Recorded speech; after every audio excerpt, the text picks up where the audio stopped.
let's see. Okay. And do you mind if I record this and put it on YouTube for other agents? I don't care. I mean, I don't. Okay, cool. You probably don't need to show much of me, but as long as you're recording you, that's yeah. Fine. Yeah, your video is off too, so it's all good. Okay. Let's see. Okay. So share my screen. Okay, can you see this? Yes, I see part 4 of the blueprint. Yes.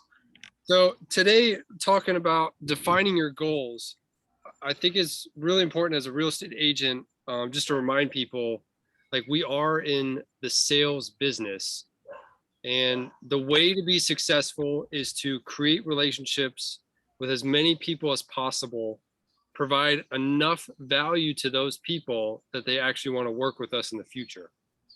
And so some people kind of skip over, I think this step is very important, where they're like, hey, I'm providing value, but they're not reaching out to enough people, or they're not trying to grow their sphere of influence, so everybody they know. Because real estate is a sales, it's a numbers game, if that makes sense. Yes. So the biggest thing that I learned when I first got started was creating a database of people.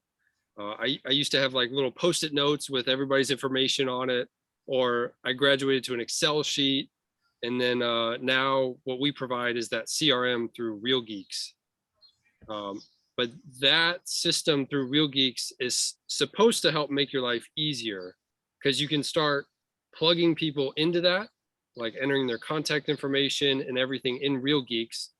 And then you can actually create automatic follow-up that you don't even have to worry about. So like the system will send them emails, and it can send them text messages. It can remind you, hey, on this date, call them. So that's really how you can grow your business to the next level, plugging everybody into that and then creating automatic follow-ups. So for this example, I'll go through this form and kind of scroll through it. But this is showing a income of $45,000. And the way to do that is selling 5 homes at $300,000. And that's assuming you make 3% on each home, if that makes sense. Yes. So for 45,000, in order to get that, you would have to go, you would actually have to get 7 listings in the next 12 months. And that's because some people change their mind, some homes expire. So we need more listings than what we actually plan on to sell. And same thing with listing appointments. So this is saying we have to go on 14 appointments in order to get 7 listings. And again, same thing. Owners say, hey, I'm going to hire somebody else. I'm not ready, maybe next year, or all sorts of reasons. So we have to go on 14 appointments to get 7 listings, to get 5 sold, to make 45 grand. It's a lot of numbers, but is that good so far? Oh yeah, it makes sense. Okay. So same thing, it gets a little redundant, but listing appointments, how many do you have to set? So that's, you've called somebody and you said, hey, and they've agreed to a listing appointment. So you have to set 20 of those. You'll actually go on 14, because I can count how many people have canceled for whatever reason. So it's always good to go on more. So this is the big scary number that everybody sees. So how many contacts do I need in order to get 20 listing appointments? Is 2,000 people. And that's over the course of a year. So that's how many people the goal is to get into that database. And what helps is to break it down per day. And if you assume working days in a year, there's 261 working days in a year. So really that comes down to 8 people a day. So that's how we get that 2,000 in a year. We just have to meet 8 new people a day is what that goal comes down to. That's a lot of numbers. Yeah. That's a lot of people. Yes. So today is just kind of showing how to get your goal. And then I'm going to do a webinar next week to break down different ways to find those 8 people a day. But I really want to point out too, I believe that listings are always the best bet to focus on. And that, I believe, listings is because when you put the sign in the yard, you're going to get leads just from people calling the sign. The person selling their home has to find another home, and they could use you. So all of a sudden, one deal turns into 2. And then a buyer could come unrepresented. And so you could end up with 2, 3 sides out of just one listing. So that's Right. definitely the way to go. Let's see. And then I tied this in.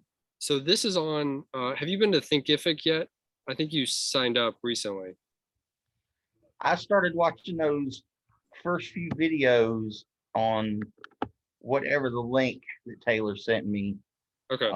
So that's really more about dot loop, but it had Thinkific in the name of whatever she sent me, whatever. So I don't know if I've actually seen Thinkific yet or not. Okay. So I'll jump to it real quick. Let me see.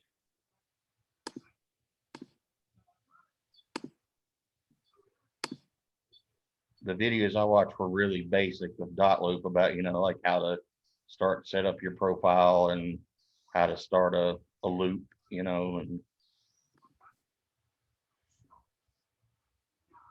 So this is Thinkific. Whenever you log in, you'll see agent resources. So over here is like our business card templates, listing presentations, any sort of resource that you need is all in here.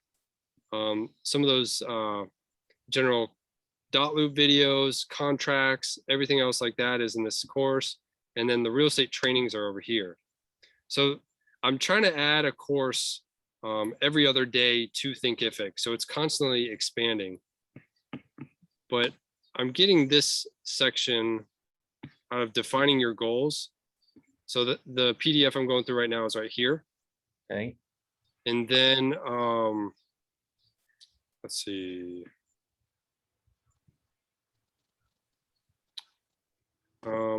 This ties in. So with our goal with, if we sell 5 homes at 300,000, we're going to make $45,000 in income.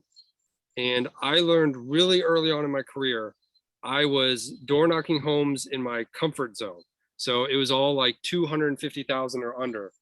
And I was door knocking, I sold one, sold one, sold one. And then a newer agent in my office lived on the ocean in Florida, and the condo complex's first listing was $1 million. And I was like, wait a minute, I would have to sell 4 homes in order to equal his one sale, like 4 inspections, 4 appraisals, all that, just to equal the same. So by choosing the areas that you start to lead generate in, by just raising your price point just a little bit, it can have a drastic impact on your goals, and you can reach it much faster. So I was doing some math. So at 300,000 right now, you're making 45,000. If you focused on neighborhoods at 400,000 and you still only have 5 sales, your income jumps to 60 grand. And then if you're at $500,000 homes, 5 sales, you're at $75,000 in a year, just by moving your price point up just a little bit. Right. And then some people don't know this with listings as well, but you control the commission and you control what you offer to a buyer's agent. So what I did as an agent is when I got a listing and I negotiated with the sellers a 6% commission, I would only offer to a buyer's agent 2.5%. So I would actually keep 3.5%. If that makes sense. Yeah. So even just by tweaking that, the same $300,000 price point, 5 sales, if you kept 3.5% on each sale, your income goes from 45,000 to 52,500. So those are little ways to help boost your sales numbers. And is this kind of market right now where, it's so seller friendly, like by a ton, is that an even better time to do something like that because buyer agents to be even more willing to maybe take that 0.5% less because of the way it is if they have a buyer and having difficulty finding, homes? Yeah, I typically see in this area 2.5% to 3% offered on most listings. You can offer less. When I was brand new, I got really excited. I got and the other agent was not happy, but I got a listing for 7%. I kept 4.5 and offered them 2.5. Hmm. Well, when I first started with Crylike, we were supposed to be like normal offer if we were doing a listing, 7%. Like that was supposed to be what you said was your standard, and Hmm. it's like if people say, well, isn't 6% standard? Like you're supposed to say like, well, there is no standard, 7% is what we, start out with. Then that way, if you could go down to 6 without, you know, broker approval on that, whatever. But I just didn't know if like that 2.5%, if it was even, like I say, an easier thing to do possibly in this kind of market, Yeah, with the way it is or something. So definitely. It's definitely easier because everything is selling so quick. yeah, As soon as you get a listing, you have like 10 offers. right. So I wouldn't I wouldn't worry if you're offering 2.5 instead of 3. I had one agent call me and say, "Hey, this house is under 300,000. It's super hot, fully remodeled. Can I offer 1% and keep 5?" And I was like, "You're gonna get a lot of angry phone calls, but like you can run your business the way you want." You'll still get the phone calls. Yes. And then it is funny too. I'd occasionally get a call if I have a listing and I offered 2.5%. I would occasionally get buyers agents that would call and say, "Hey, I'm not going to show the house unless you offer me 3%." And I kind of laughed at that because I was like, "Well, you haven't even seen the house. Your client hasn't showed up. There's not even an offer being submitted. Like, let's get through some of those stages first before we talk about the commission." And then it always worked out like they never ended up showing the house. Hmm. So, but you'd be good if you offered less.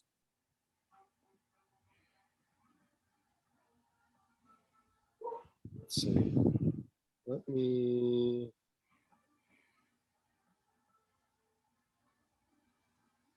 trying to edit Zoom real quick.